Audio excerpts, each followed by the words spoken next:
کہ والدین سے چھپ کر یا چیٹ کر کے اسے جو ہے وہ نہ کرے، والدین کو اعتماد میں لے کر جو ہے وہ کرے تاکہ والدین کو دکھ نہ پہنچے۔ عموماً اس طرح کی شرط لگانے کا مقصد والدین کا بھی اولاد کے لیے بھلائی ہی ہوتا ہے۔ ہاں بھی ایسے پیسے اڑا دیں گے، ہاں پیسوں کے اندر جو ہے وہ اس کو اڑا دے گا اور جو ہے نا ختم کر دے گا، یا بعضوں کی عادت پتہ ہوتی ہے، یا بیٹی کو دیتے ہیں تو یہ ہوتا ہے کہ کہیں شوہر بیچ کر جو ہے وہ نہ کھا جائے، تو اس طرح کی وہ بعض شرائط لگاتے ہیں۔ تو اس میں ان کو بھی چاہیے کہ ان چیزوں میں دیکھیں کہ واقعی جب سامنے والوں کو ضرورت پڑ رہی ہے اور ان کی ملکیت کر دیا ہے تو وہ ٹھیک ہے، ان کو بیچنے کی اجازت بھی جو ہے وہ دے دیں، لیکن اولاد کو بھی چاہیے کہ والدین کو اعتماد میں لے اور انہیں اس معاملے میں دکھ نہ پہنچائے۔ اور زیورات میں بھی بعض اوقات اس طرح کی کنڈیشن ہوتی ہے کہ بیچنی نہیں ہے، اور یہ تو کسی صورت میں نہیں بیچنا۔ اچھا، یہاں پہ دوسرے پہلو پہ بھی ہم بات کرتے ہیں نا، ایک تو یہ کہ والدین کسی فائدے کے لیے ہی کہتے ہیں کہ بیچنا نہیں ہے، ایک یہ ہے کہ بس ان کا ایک فائنل لکیر ہے کہ بیچنا ہی نہیں ہے، سامنے والا وہ بھوکا مر جائے یا بھوکا نہ مرے تو کم از کم لوگوں کے سامنے ہاتھ پھیلا پھیلا کے مر جائے۔ اب اس کو کوئی کام ہے، کسی چیز کی ضرورت ہے، مثال کے طور پہ ایک مکان بنا رہے ہیں، اب مکان بنا رہے ہیں، اس کے لیے پیسوں کی ضرورت ہے، پلاٹ پڑا ہوا ہے، تو اب جو تھی ایک کہ اتنے میں میں نے بنا لینا ہے، وہ نہیں بن پایا، پلاٹ پڑا ہوا ہے، یا کوئی اور ایسی چیز ہے کہ جس کو بیچ کر یہ ضرورت پوری کی جا سکتی ہے۔ اب اسے کہا جاتا ہے نہیں، آپ لوگوں سے لے لو، کسی سے بھی لے لو۔ اب کسی سے قرضہ لینا آسان کام تھوڑی ہے، یعنی آپ تو لوگ تو یہ کہتے ہیں قرضہ واپسی، تو قرضہ لینا بھی تو کون سا آسان کام ہے، اور بالخصوص ایسی چیزوں کے لیے، کوئی مجبوری ہو، مریض ہو، کچھ اور ہو تو آدمی دے دیتا ہے، لیکن جب اس طرح کی یا جو چیزیں سہولیات سے تعلق رکھتی ہیں تو ایسے میں پھر والدین کو اصرار یا ضد نہیں کرنی چاہیے ان کو، جب ضرورت سامنے نظر آ رہی ہے پیسے، والدین کو اس معاملے میں جو ہے وہ فلیکسیبلٹی رکھنی چاہیے اور اولاد کے حق میں جو ہے وہ اچھا فیصلہ دینا چاہیے۔ اصل میں اس میں بعض جگہ پر لوگوں کے ذہنوں میں اس طرح کی باتیں ہوتی ہیں کہ بھئی یہ ہمارے پرکھوں کی نشانی ہے، نشانی ہے۔ یہ زیورات میں بھی یہ ہوتا ہے کہ بھئی یہ تمہاری دادی کا تھا، تمہاری دادی نے مجھے دیا، میں تمہیں دے رہی ہوں، تم نے آگے اپنی اولاد کو جو ہے وہ دینی ہے، تو لہٰذا یہ سونا بیچنا نہیں ہے۔ تو اسی طرح پلاٹ میں، اچھا یہاں تو چلیں بسا اوقات یہ ہوتا ہے کہ ملکیت ہی شاید والدین کی قرار پا رہا ہو، بعض صورتوں میں یہی چیز والدین کے انتقال کے بعد وراثت والی چیز میں ہوتی ہے۔ کوئی ایک بھائی اڑ کے بیٹھا ہوا ہوتا ہے کہ نہیں یہ مکان نہیں بیچنا، اچھا بھائی نہیں بیچنا تو تم بقیہ کو حصے اپنی جیب سے دے دو، میری جیب میں تو 1 روپے نہیں ہے تو میں کہاں سے دے دوں، تو بھائی پھر بیچ دو، نہیں بیچنے میں دوں گا نہیں ہے۔ تو اب وہ خامہ خواہی میں اس کو جو ہے نا وہ اس نے اٹکایا ہوا ہوتا ہے، یا والد کا انتقال ہوا ہے تو والدہ جو ہے وہ اس چیز کو لے کر بیٹھی ہوئی کہ نہیں یہ تو میرے شوہر نے بنایا تھا، اتنے اس سے بنایا تھا تو میں تو بیچنے نہیں دوں گی تمہیں۔ تو حالانکہ اس کے اندر دیگر تمام ورثاء کا حق نظر آ رہا ہے کہ بھئی وہ بیٹی بیچاری کرائے پہ رہ رہی ہے، وہ بیٹا جو ہے وہ بے روزگار بیٹھا ہوا ہے، ان کو ان کا حصہ مل جائے گا تو وہ اپنا کوئی کاروبار کر لے گا، کوئی اپنا گھر بنا لے گا، لیکن نہیں، ان کا یہ ہوتا ہے کہ یا تو سارے آگے اسی گھر میں رہو ورنہ یہ بیچنا نہیں ہے، اور وہ رہنے کے قابل بھی، وہ رہنے کے قابل نہیں ہے۔ تو لہٰذا ایسے امور کے اندر اس طرح کی ضد ہرگز نہیں کرنی چاہیے، بلکہ جو ہے وہ جو چیز اس وقت کے اعتبار سے بہتر ہے اس کے اوپر عمل کرنا چاہیے۔ اچھا، مال وراثت اگر اس طرح جیسے مکان ہے، اب بیچ بھی نہیں رہے، کوئی راضی نہیں ہو رہا بیچنے پر، پہلا طریقہ تو یہ کر دیا کہ دوسروں کا حصہ دے دے، جی وہ بھی نہیں دے رہے، تو اب جو وارث وہاں نہیں ہے اس کے لیے کیا آپشن بچتا ہے پیچھے؟ یعنی 2 بھائی تو رہ رہے مکان میں، جی، وہ نہ جاتے ہیں اور نہ بیچنے دیتے ہیں اور نہ اس طرح کی بات کرتے ہیں، پیچھے وہ بچا ہوا ہے۔ اب وہ اچھا بعض اوقات وہ کرائے پہ ہوتا ہے، جی، وہ ان کو یہ آپشن بھی دے رہا ہوتا ہے یا کچھ اور آپشن کہ میرے ساتھ پھر آپ بھلائی کرو یا میرا بھی کچھ حل کرو، جی، کہ آپ لوگ کرائے سے ہی بچے ہوئے ہیں، میں کرائے پر بھی ہوں اور مجھے حصہ بھی نہیں مل رہا۔ تیسرا دیکھیں اس کا حل یہی ہے کہ وہ آ کے اس گھر میں رہنے لگ جائے اپنے حصے کے مطابق، اچھا ٹھیک ہے۔ اور چوتھا پھر یہ ہے کہ اس کو پتہ ہے کہ بھئی میں یہاں اگر نہیں رہ سکتا تو وہ پھر یہی بولے کہ بھئی ٹھیک ہے اس کے اندر پھر جتنا حصہ میرا ہے تو یا تو وہ آپ مجھ سے کرائے پر لے لیں یا پھر میں وہ حصہ کسی اور کو کرائے پر دے کر میں وہ کرایہ جو ہے وہ وصول کروں گا۔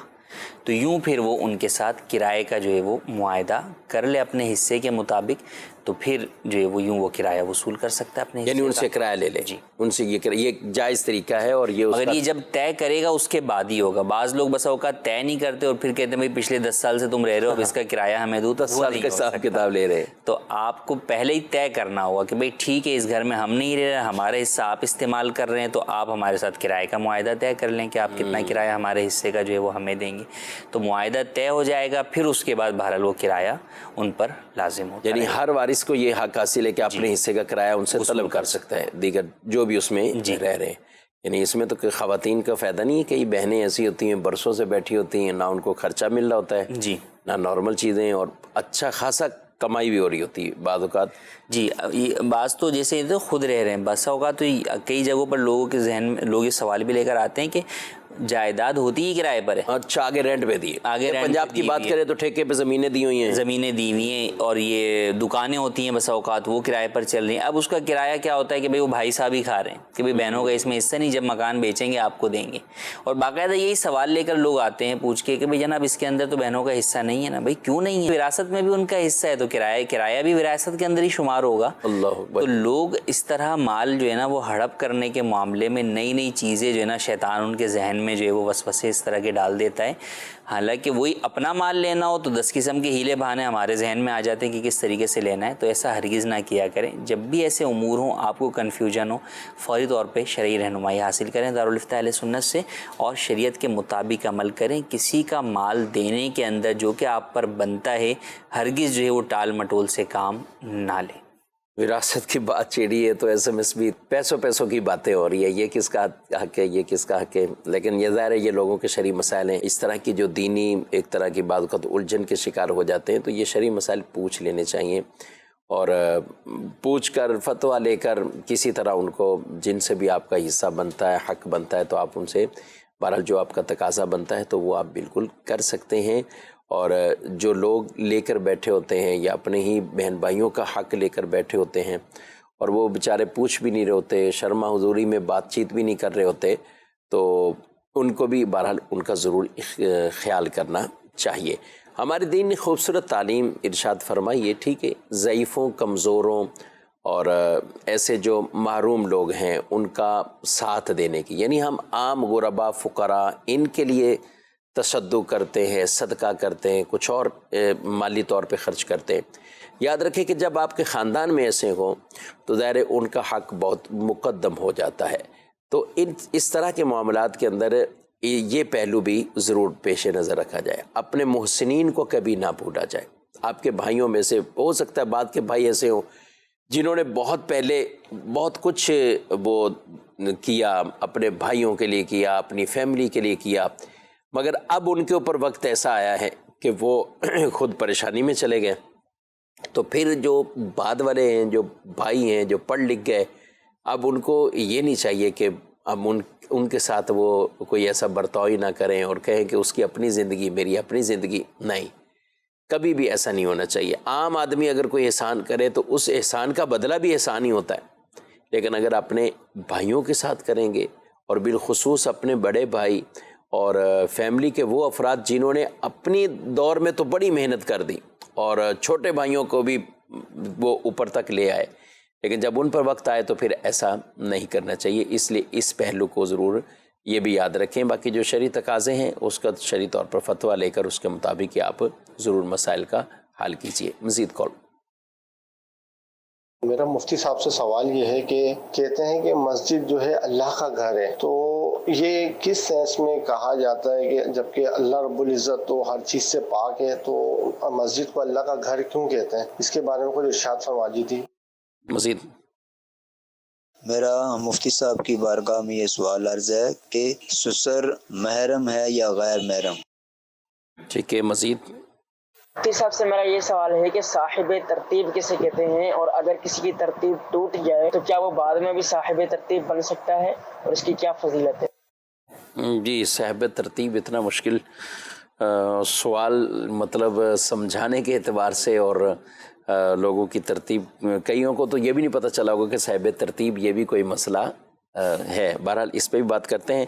اللہ کا گھر, ساری زمین آسمان سب کچھ اللہ کا ہی ہے, لیکن مسجد کو اللہ کا گھر کہتے ہیں. تعظیم کے طور پر نسبت جو ہے وہ کی جاتی ہے, تو تعظیم کے طور پر اس کو اللہ پاک کا گھر کہا جاتا ہے, بیت اللہ کہا جاتا ہے, تاکہ دیگر سارے مقامات سے اس کی زیادہ عظمت اور اس کی اہمیت جو ہے وہ لوگوں کے دلوں میں بیٹھ جائے. ٹھیک, تو اس اعتبار سے. اچھا, ویسے سب زمینیں, مکان, وہ سب ہمارے اپنے ہی جو جس کے ملکیت ہیں, تو مسجد کو چونکہ لوگ ہی, مسلمان ہی خاص طور پر اپنی ملکیت سے خارج کرتے تھے, یعنی وہ مسجد نہ بک سکتی ہے, وہ مسجد وقف کر دیتے ہیں کچھ اور, تو اپنی ملکیت سے اسے بطور خاص نکال کر اللہ رب العالمین کے لیے وقف کر دیا ہے، تو اس لیے اللہ کا گھر کہا جاتا ہے کہ اسے اب کوئی اس پہ تصرف نہیں کر سکتا بے جا، یعنی وہی کرے گا جو اس کے تقاضے ہے۔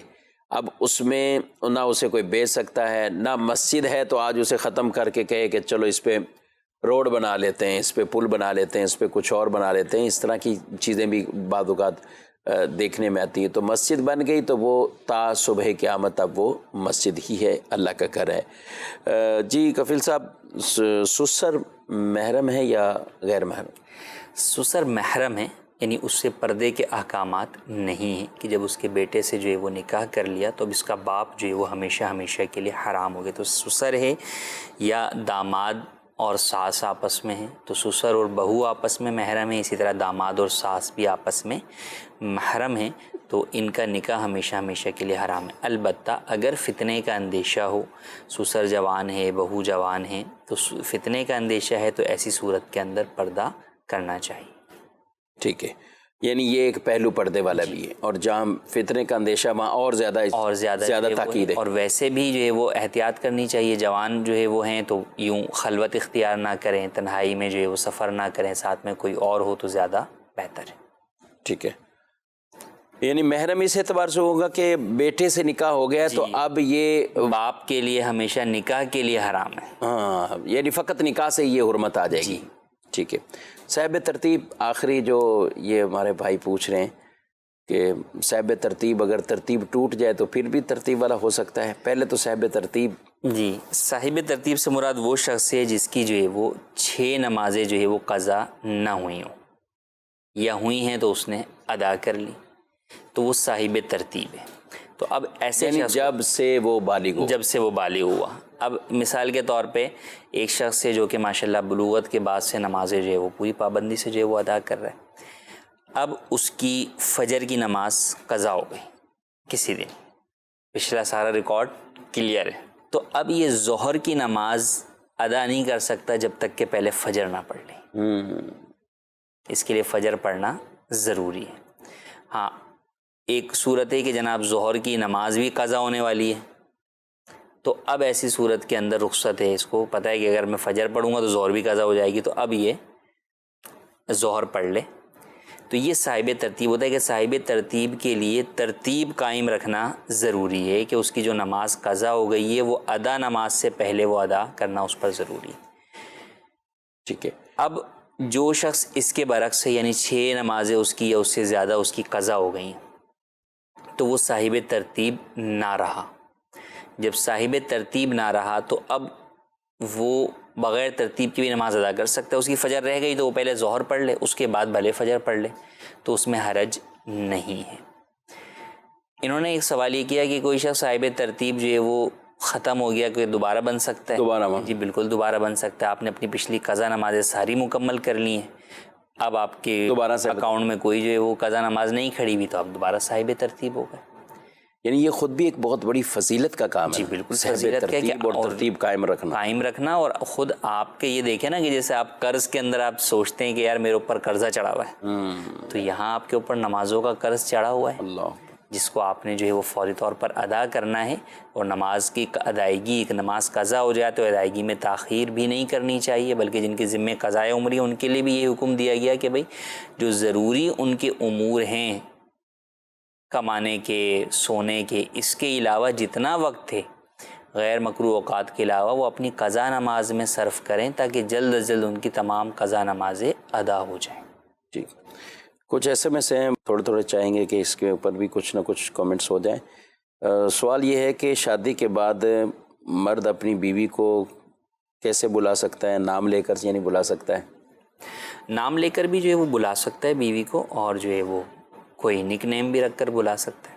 اچھا، رکھنا چاہیے نام، یا ایسا رکھے کہ اس کو بھی نام ایسا رکھے کہ جو اس کے لیے کوئی ایذا یا تکلیف کا باعث نہ، نام بگاڑنے والا نام نہ ہو۔ ٹھیک، کوئی اور خوبصورت نام، کوئی اور لقب جو ہے وہ کہہ سکتے ہیں، جیسے نبی کریم صلی اللہ علیہ وسلم سیدہ عائشہ صدیقہ رضی اللہ تعالیٰ عنہ کو حمیرہ کہہ کر جو ہے وہ پکارا کرتے تھے، تو یوں اچھا نام، خوبصورت لقب کے اعتبار سے بالکل پکار سکتے ہیں۔ ٹھیک ہے، کہتے ہیں کہ شادی کے بعد شوہر کی تنخواہ پر حق ماں کا زیادہ ہے یا بیوی کا؟ اگر بالفرض وہ 25-30 ہزار روپے کماتا ہے تو کس کو کتنا؟ شادی کے بعد شوہر کی تنخواہ پر شوہر کا ہی حق ہے. اچھا نہ بیوی کا ہے نہ جو. لیکن شوہر تو مائنس ہو جاتا ہے نا بیچارہ, بس وہ کماتا ہی ہے اور اس کے بعد تو بلکہ اس کو خود خرچہ ملتا ہے بعض کو جی کہ بھائی یہ آپ کو ہے, اس کو آپ اپنی مرضی سے. تو دیکھیں اصل حق تو اسی کا یہ, اب اس کو خرچ کرنا ہے نفقے کے اعتبار سے. تو بعض صورتوں میں اس کے اوپر بیوی کا نفقہ ہوتا ہے, والدین کا نفقہ شرعاً واجب نہیں ہو رہا ہوتا کہ والدین کے پاس اللہ کا دیا سب کچھ ہوتا ہے, اور بعض صورتوں میں نفقہ ہی والدہ کا واجب ہو رہا ہوتا ہے اس کے اوپر. ٹھیک, تو ایسی صورت کے اندر تو بالکل جو بھی ان کا خرچ ہے وہ ادا کرے گا, جس طرح بیوی کا خرچ. اچھا بیوی کا خرچ کیوں لازم ہے نفقہ؟ بس شریعت کا حکم ہے تو نافذ ہے نا, لازم ہے. تو اسی طرح ماں کے اوپر بھی جو حکم ہے وہ ماں کے اوپر نفقہ جب ماں کا واجب ہوگا تو وہ بھی شریعت کا حکم ہے. تو بالکل دونوں کے حقوق جو ہے وہ ادا کرے گا. ہاں خرچ کے اعتبار سے ہو سکتا ہے فرق ہو کہ بھائی ایک بوڑھی ہے تو اس کے خرچے کم بھی ہو سکتے ہیں زیادہ بھی ہو سکتے ہیں, بیماری کے اعتبار سے ہو سکتا ہے زیادہ, علاج معالجے کے اعتبار سے, اور بیوی کا ہو سکتا ہے میک اپ کے اعتبار سے زیادہ ہو. اگرچہ اس میں الگ بات ہے کہ بعض صورتوں میں کون سا نفقے کے اندر کون سی چیز لازم آتی ہے کون سی چیز نہیں آتی, اس کی ایک الگ ڈیٹیل ہے, لیکن ایک مثال کے طور پر جو عرض کیا. تو بہرحال ان اعتبار سے نفقہ دونوں کا لازم ہو سکتا ہے, جب لازم ہوگا تو دونوں کا ادا کرنا ہے. اچھا جس صورت میں لازم نہیں بھی ہے تو بیوی کے نفقے کے اعتبار سے بھی بہت ساری چیزیں لازم نہیں ہوتی لیکن شوہر وہ کر رہا ہوتا ہے, اور بیویاں بسا اوقات اس سے اپنا حق سمجھ کے کہہ رہی ہوتی ہیں. جیسے میں نے ابھی میک اپ کی مثال ہی دی, تو میک اپ کا خرچہ کوئی شوہر پر شرعی نفقے میں شامل نہیں ہے, لیکن شوہر بہت سارا میک اپ کا خرچہ یا اور دیگر بہت ساری چیزوں کا خرچہ بیوی پہ کر ہی رہا ہوتا ہے. تو وہاں پر عورت کو یہ یاد نہیں آتا کہ بھئی یہ خرچہ تو لازم نہیں ہے مجھ پہ کیوں کیا جا رہا ہے, اضافی بھی ہو رہا ہے, اضافی بھی ہو رہا ہے. تو اسی طرح اگر ماں کا نفقہ اس پر لازم نہیں ہے اور وہ اپنے ماں کی خدمت اپنے مال سے کر رہا ہے تو بھی بالکل اس کے اوپر اعتراض نہیں کرنا چاہیے, بلکہ وہ اس کو خدمت کا جو ہے وہ ذریعہ جو ہے وہ سمجھے, اور انشاءاللہ والدین کی خدمت کریں گے تو اس سے برکت ہی ہوگی, مال میں کبھی بھی بے برکتی نہیں آئے گی. شوہر کو چاہیے کہ عدل و انصاف کرے.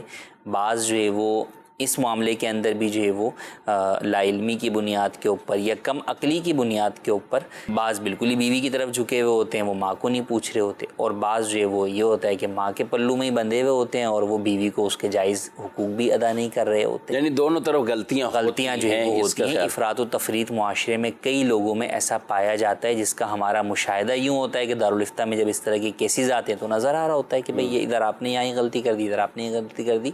تو بالکل بیلنس جو ہے وہ کرنا چاہیے. شریعت کے اندر اعتدال کا راستہ اختیار کرنے کا حکم دیا گیا, تو بالکل درمیانی راہ اختیار کرتے ہوئے دونوں کے جو حقوق ہیں وہ ادا کیے جائیں. شور ہوتا ہے اس میں آزمائش میں ویسے یہ والے پہلو میں کہ جب بیوی کی طرف سے کھچاؤ ہے اور ادھر ماں کی طرف سے ماں کچھ مطالبہ ایسا جو کہ غیر شرعی ناحق ہو کہ بیوی بچوں کے حوالے سے یہ کرو جی, تو وہ وہاں پہ یعنی اس کی پذیرائی تو نہیں کی جائے گی کہ ماں کہہ رہی ہے تو اس لیے کر لیں, اور بدتمیزی کی بھی نہیں کہا جائے گا کہ ماں سے جھگڑے شروع کر دیں.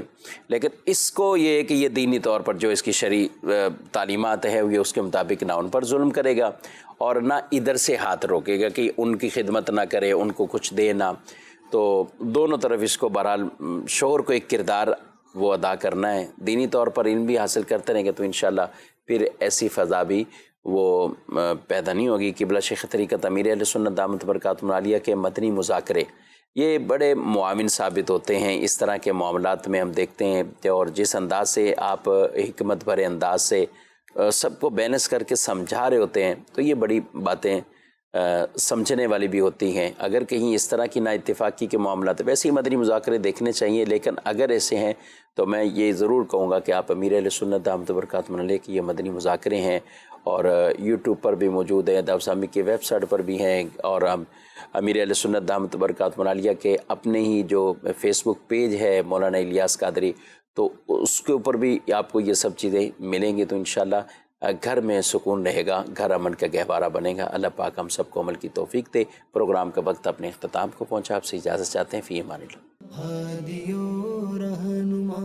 ہمارے علماء ہو کبھی درپیش جو کوئی مسئلہ پوچھ لیں حاضر ہوں ہم ان کی بارگاہ.